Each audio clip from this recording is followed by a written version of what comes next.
আমাদের সংখ্যালঘু একটি কমিশন গঠন করা হোক এবং এই সংখ্যালঘুর উপর যেই নির্যাতন হচ্ছে সারা দেশব্যাপী সেটার তীব্র প্রতিবাদ হোক এবং যারা এই সংখ্যালঘু নির্যাতনের সাথে জড়িত প্রত্যেককে খুঁজে বের করে আইনের আওতায় শাস্তি দেওয়া হোক।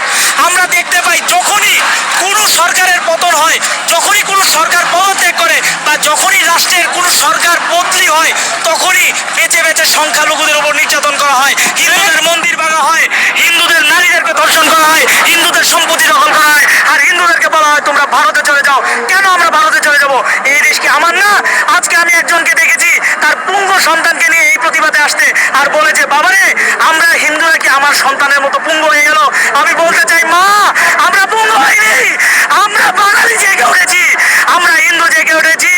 জয় শ্রীরাম, জয় শ্রীরাম, জয় শ্রীরাম। মুক্তিযুদ্ধের পর থেকে দেশে সংখ্যালঘুদের উপর আক্রমণ হচ্ছে, বিষয়টা কিন্তু এরকম না। আমরা যখন দেশভাগের পর থেকে আমরা লক্ষ্য করতেছি নানা অজুহাতে, বিশেষ করে একটা উপজেলা যদি নির্বাচন হয় তাহলে আপনি দেখবেন যে সে যে দলের কর্মী হোক সে যদি জয়লাভ করে তার সাঙ্গপাঙ্গ রেখে মন্দিরে হামলা করে, যদি বিরোধী দলের হয় তার সাঙ্গপাঙ্গ রেখে মন্দিরে হামলা করে।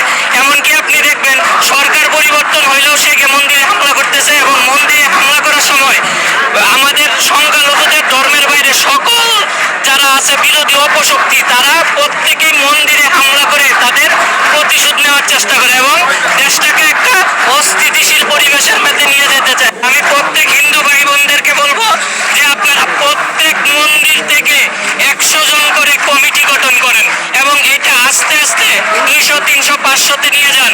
প্রত্যেকটা ঘটনার পরপরই আপনারা মন্দিরে দাঁড়িয়ে যাবেন, যে কোনো পরিস্থিতিতে লাঠি সোটা নিয়ে পাহারা দিবেন, যেই মন্দির ভাঙতে আসবে তাকে একবারে ভেঙে ঘুরে চুরিয়ে দিবেন। এতে যদি মৃত্যু হয় তাও আপনার জন্য মঙ্গলকর।